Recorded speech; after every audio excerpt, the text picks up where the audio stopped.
سربلند ربیہ سے کہتا ہے کہ تم یہ گھڑی کی آواز سن رہی ہو۔ نور بھابھی سہراب خان کو کہتی ہے کہ تمہارے دل پر واقعی خدا نے مہر لگا دی ہے۔ سربلند ربیہ کو کہتا ہے کہ یہ تم جو گھڑی کی آواز سن رہی ہو یہ میرے سر پر ہتھوڑے کی طرح وار کر رہی ہے۔ نور بھابھی سہراب خان کو کہتی ہے کہ تمہارے دل پہ واقعی خدا نے مہر لگا دی ہے، جس کو گناہ کر کے بھی گناہ کا احساس نہیں ہو رہا۔ ربیہ سربلند کو کہتی ہے کہ آپ تو اپنوں پہ جان چھڑکنے والے ہو، گولیاں چلانا آپ کی فطرت میں نہیں ہے، مجھے پتا ہے۔ بی جان کہتی ہے کہ کل تک میں اپنے ایک بیٹے کو روتی تھی، آج دوسرے کو بھی رو لوں گی۔ سردار سربلند خان جرگہ اٹھاتا ہے اور جرگے میں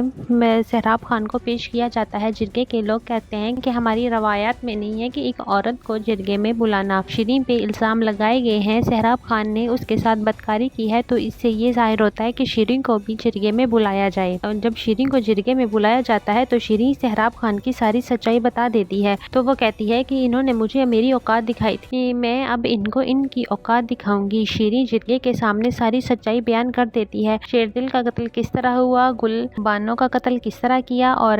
سربلند خان پہ قاتلانہ وار کروایا۔ شیریں سب کچھ بتا دیتی ہے کہ یہ سب کچھ سہراب خان کے کہنے پہ کیا ہے۔ ادھر زمرد بھی پاس بیٹھا ہوتا ہے۔ زمرد کہتا ہے کہ یہ شیریں تو مجھ سے محبت کرتی۔ شیریں نے کہا کہ نہیں، یہ سب میں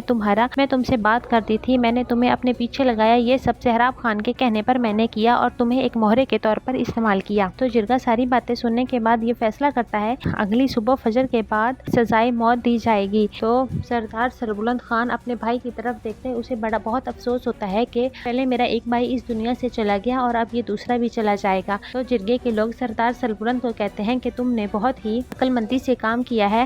خون کا بدلہ خون ہے، سہراب خان نے تمہارے بھائی کو قتل کیا ہے، اگر ہو سکتا ہے کہ تم سہراب خان کو قتل کر سکتے تھے، لیکن نہیں، تم نے بڑی عقل مندی اور سمجھداری سے کام لیا ہے کہ سہراب خان کو اس کی حال پر چھوڑا اور تم نے اس مسئلے پہ بہت صبر کیا ہے اور توقع کے ساتھ جرگے کے فیصلے کا انتظار کیا ہے۔ تو اب سہراب خان کو کل صبح فجر کے بعد سزائے موت دی جائے گی اور ساتھ ہی اس کے ساتھیوں کو۔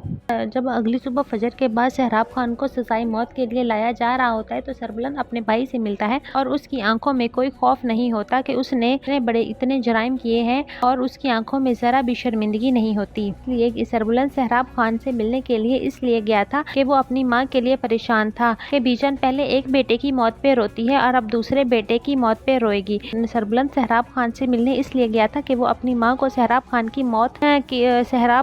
موت کی وجہ سے اپنی ماں کو دکھی نہیں دیکھ سکتا۔ اس کی ماں ایسے ہی رو رہی تھی جیسے کہ اس کا سکا بیٹا دوسرے دن جان سے جانے والا ہو، لیکن سہراب خان موت کو اپنے سامنے دیکھنے کے باوجود بھی ان لوگوں سے ابھی تک نفرت کیے جا رہا ہوتا ہے، حتیٰ کہ سہراب خان جاتے ہوئے اپنے بیٹے کو بھی یہی نصیحت کرنے والا ہے کہ تم میرے خون کا بدلہ لینا، جس کی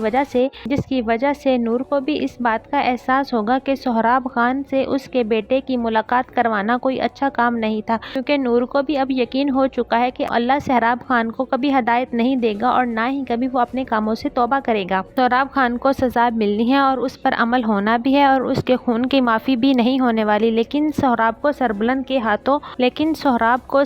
کے ہاتھوں سزا نہیں ملنے والی، وہ کبھی بھی سہراب کو گولی نہیں مارے گا، حالانکہ جذبات میں آ کر اور غصے کی وجہ سے وہ اس بات پر راضی ہو چکا ہوگا، لیکن ربیہ بار بار یہی بات سربلند کو سمجھانے کی کوشش کر رہی ہوتی ہے کہ سربلند تم کسی کی جان نہیں لے سکتے، کسی کی جان لینا تمہاری فطرت میں نہیں ہے۔ جیسے پچھلی ایپیسوڈ میں ہم بات کر چکے ہیں کہ سربلند نے آخر میں اپنی سرداری چھوڑ دینی ہے اور اس کا خواب تھا کہ وہ امریکہ میں اپنی تعلیم مکمل کرنے کے لیے جائے اور وہ اپنے خواب مکمل کرنے کی طرف بھی جا سکتا ہے۔ دوسری طرف یہ بھی دکھایا جا رہا ہے کہ شیریں کو اس کے جرائم کی کوئی سزا نہیں دی کہ وہ ایک بچے کی ماں بننے والی ہے، جس وجہ سے شیریں کو ابھی تک معافی ملی ہوئی ہے، وہ اس حالت میں اسے کوئی بھی سزا نہیں دیں گے، لیکن اب اس حویلی میں اس کا ٹھہرنا ناممکن قرار دیا جائے گا، اس لیے اسے اس حویلی سے نکال دیا جائے گا، اسے اس حویلی سے نکالا جائے گا جہاں وہ مالکن بننے کے خواب دیکھ رہی تھی،